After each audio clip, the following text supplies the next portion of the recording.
Pernahkah kalian mendengar tentang Air Musia? Mungkin nama ini terdengar asing.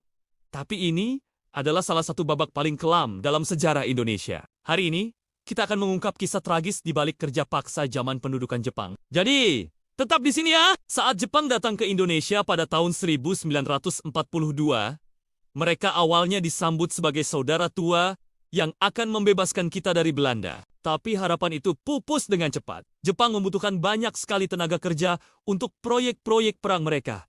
Seperti membangun jalan, jembatan, landasan pacu, dan benteng pertahanan. Dari sinilah lahir sistem kerja paksa yang kita kenal sebagai Air Musia.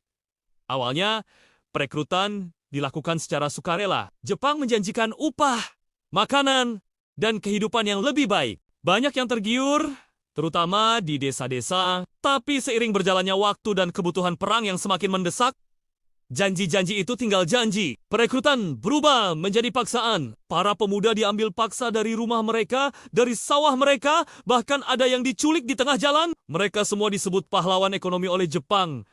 Tapi kenyataannya sangat jauh dari itu. Bayangkan, jutaan orang Indonesia dikirim ke berbagai pelosok negeri, bahkan sampai ke luar negeri seperti Myanmar, Thailand, dan Malaysia. Mereka dipaksa bekerja dari pagi hingga malam tanpa henti, dengan makanan yang sangat minim, seringkali hanya nasi dan garam. Kondisi kerja sangat berat dan tidak manusiawi. Banyak yang jatuh sakit karena malaria, disentri, dan kelaparan. Tidak ada obat-obatan, tidak ada perawatan. Jika ada yang mencoba melarikan diri atau melawan, hukumannya sangat kejam. Mereka bukan hanya membangun jalan raya, tapi juga terowong-kerowong pertahanan seperti yang ada di Bukit Tinggi, yang dikenal sebagai Lubang Jepang. Ribuan nyawa melayang hanya untuk menyelesaikan satu proyek. Para Air Musia diperlakukan lebih buruk dari binatang. Mereka adalah korban dari kekejaman perang, dipaksa menjadi martir untuk ambisi militer Jepang. Angka pastinya sulit diketahui,